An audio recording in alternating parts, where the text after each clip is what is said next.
بسم اللہ الرحمن الرحیم۔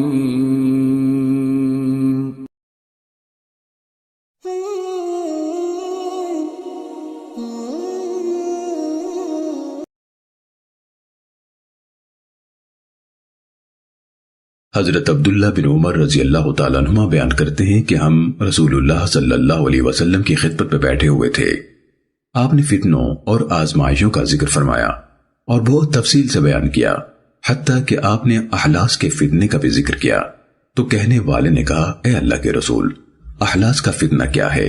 آپ نے فرمایا، بھاگم بھاگ اور غارت گری، پھر وسعت و فراخی یعنی مال و زر کا فتنہ آئے گا، جس کا ظہور میرے اہل بیت کے ایک فرد کے پاؤں تلے سے ہوگا۔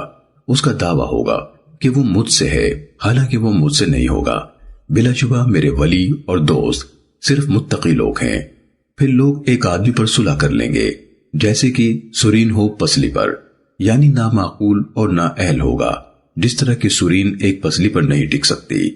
پھر ایک فتنہ اٹھے گا، گھٹاٹو اندھیرا، اس امت میں سے کوئی نہیں بچے گا مگر اسے اس کا تماچا پڑھ کر رہے گا۔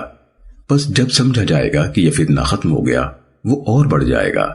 آدمی صبح کرے گا تو مومن ہوگا اور شام ہوگی تو کافر ہو جائے گا، حتیٰ کہ لوگ دو خیموں یعنی فریقوں میں تقسیم ہو جائیں گے۔